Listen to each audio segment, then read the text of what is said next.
Assalamualaikum warahmatullahi wabarakatuh. Perkenalkan, nama saya Riza Rahmadian Wahmi dari course PLLU 26. Di sini saya mencoba menjelaskan jawaban dari soal UAS Radio Aid Navigation. Untuk soal yang pertama yaitu jelaskan pengertian dari propagasi gelombang radio, jenis metode atau cara propagasi, serta karakteristik gelombang radio. Jadi pengertian propagasi gelombang radio adalah sifat gelombang radio di mana merambat dari satu titik ke titik lainnya dan akan mengalami fenomena seperti pantulan, pembiasan, difraksi, penyerapan, polarisasi, dan hamburan. Lalu jenis metode propagasi gelombang radio. Yang pertama yaitu gelombang radio yang terpantul balik oleh bumi atau disebut ground wave. Ground wave merupakan gelombang radio yang berpropagasi di sepanjang permukaan bumi atau tanah. Ground wave sering disebut juga gelombang permukaan atau surface wave. Lalu metode yang kedua yaitu terpantul balik oleh lapisan ionosfer atau sering disebut sky wave. Dan gelombang ini sering disebut juga ionosphere wave. Lalu metode yang ketiga disebut dengan line of sight, di mana gelombang radio tidak dipantulkan oleh lapisan ionosfer, melainkan dapat menembus dan tidak terpengaruh oleh adanya lapisan ionosfer. Lalu kita lanjut ke karakteristik gelombang radio. Gelombang radio memiliki karakteristik diantaranya yang pertama yaitu frekuensi. Frekuensinya unik karena merambat melalui atmosfer. Lalu yang kedua yaitu panjang gelombang.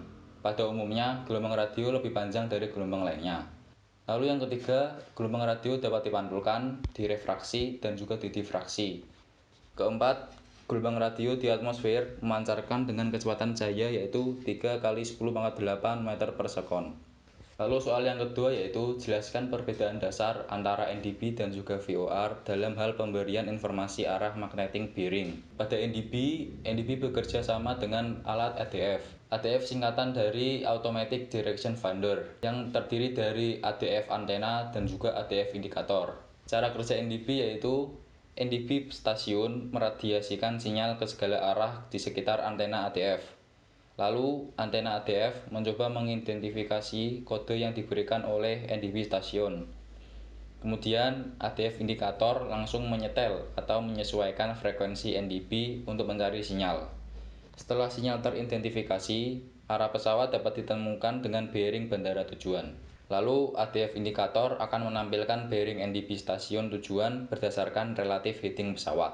Lalu VOR sendiri memiliki peralatan seperti VOR antena, VOR receiver, dan juga VOR indikator. Cara kerja VOR sendiri yaitu VOR receiver menyetel frekuensi VOR bandara. Setelah diatur, VOR stasiun mengirim dua sinyal pada waktu yang sama, yang satu mengarah segala arah dan yang satu menuju poin tertentu. Lalu saat pesawat menerima dua sinyal tersebut, VOR receiver pada pesawat akan menerjemahkan menjadi magnetic bearing yang akan menjadi magnetic bearing atau sering disebut sebagai radial. Lalu soal yang ketiga yaitu jelaskan urutan operasional penggunaan peralatan DME agar pilot dapat mengetahui informasi jarak di kokpit. Urutan operasional DME diantaranya yang pertama, antena DME pesawat mengirim sinyal ke ground DME. Lalu ground DME menerima dan merespon balik. Kemudian DME receiver menerjemahkan dan menghitung jarak pesawat ground DME. Dan terakhir, DME indikator pada kokpit pesawat akan menampilkan jarak tersebut. Lanjut soal keempat, yaitu jelaskan keuntungan dan kerugian dari penggunaan NDB sebagai alat bantu navigasi. Keuntungan NDB diantaranya yang pertama, biaya maintenance untuk NDB lebih murah dibandingkan alat navigasi penerbangan lainnya. Lalu yang kedua, sinyal NDB dapat diterima di ketinggian rendah. Lalu yang ketiga, NDB memiliki backup system. Yang keempat, masih sangat dibutuhkan di bandara-bandara kecil, baik pesawat besar maupun pesawat yang kecil. Sedangkan kerugian dari NDB sendiri yaitu yang pertama, interference effect, yaitu NDB menerima sinyal dua atau lebih. Lalu yang kedua yaitu thunderstorm effect, yaitu badai kilat yang mempengaruhi sinyal yang diterjemahkan oleh ADF indikator. Yang ketiga yaitu mountain effect, di mana gunung dapat merefleksikan dan mendifraksikan sinyal. Kemudian yaitu night effect, di mana kekuatan sinyal pada malam hari dapat terkontaminasi. Lalu yang terakhir yaitu causal refraction, yaitu sinyal dapat terrefraksi saat melewati air. Soal yang kelima yaitu jelaskan bagian-bagian komponen peralatan ILS beserta fungsinya. ILS sendiri dibagi menjadi dua, yaitu ground installation dan juga airborne equipment. Ground installation dibagi menjadi tiga, yaitu ground localizer antenna, ground glide pad antenna, dan marker beacon. Sedangkan airborne equipment dibagi menjadi dua, yaitu ground localizer dan glide pad antenna yang berada di hidung pesawat, dan juga ILS indikator yang terletak di kokpit pesawat. Lalu soal yang keenam yaitu sebutkan dan jelaskan range frekuensi radio secara umum, serta sebutkan range frekuensi kerja masing-masing peralatan radio navigasi. Untuk range frekuensi radio secara umum totalnya ada 9 dan dibagi menjadi 3 bagian, menjadi kilohertz, megahertz, dan juga gigahertz. Lalu untuk range alat navigasi sendiri, NDB bekerja pada frekuensi 200 sampai 1750 kHz. Lalu VOR 108 sampai 117,95 MHz. Kemudian DME pada 962 sampai 1213 MHz. Lalu localizer 108 sampai 111,975 MHz dan glide pad pada frekuensi 328 sampai 335 MHz. Lalu soal yang ketujuh yaitu jelaskan konsep dari PBN dan juga implementasi di Indonesia.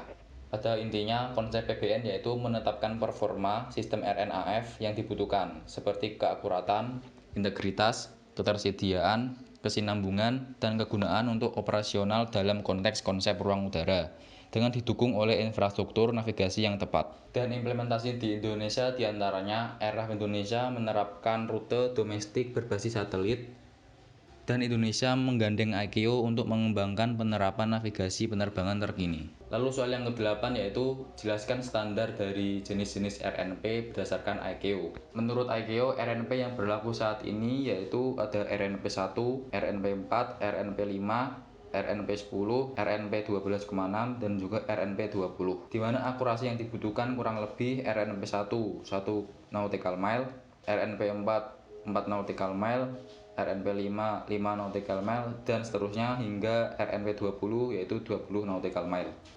Lanjut soal yang ke-9 yaitu jelaskan jenis-jenis dan periodisasi kalibrasi penerbangan. Berdasarkan Peraturan Direktur Jenderal Perhubungan Udara tentang petunjuk dan tata cara penyelenggaraan kalibrasi fasilitas navigasi dan prosedur penerbangan, dijelaskan pada pasal 5 jenis-jenis kalibrasi penerbangan diantaranya evaluasi lapangan atau site evaluation, lalu pemeriksaan awal untuk setiap operasi atau flight commissioning, yang ketiga berkala atau periodik, lalu pemantauan atau surveillance, dan yang terakhir kondisi khusus yang meliputi setelah terjadinya kecelakaan dan permintaan operator. Sedangkan periodisasi kalibrasi dijelaskan pada pasal 7 yaitu pada ALS 6 bulan, DVOR 12 bulan, DME 24 bulan, dan seterusnya sampai fasi yaitu 24 bulan. Lalu soal yang terakhir yaitu jelaskan perbedaan prinsip kerja antara SSR dan juga MLAT. Prinsip kerja dari SSR diantaranya memancarkan sinyal yang disebut interrogation dengan frekuensi 1030 MHz. Lalu baik radar maupun pesawat sifatnya aktif. Kemudian mendeteksi posisi dan data target secara aktif. Dan yang terakhir pancaran sinyalnya berupa pulse mode. Sedangkan MLAT sendiri cara kerjanya menggunakan waktu selisih kedatangan, di mana pada awalnya transponder mengirim sinyal terlebih dahulu, lalu receiver menerima dan membuat MLAT bekerja. Mungkin cukup sekian penjelasan dari saya, kurang lebihnya mohon maaf. Wassalamualaikum warahmatullahi wabarakatuh.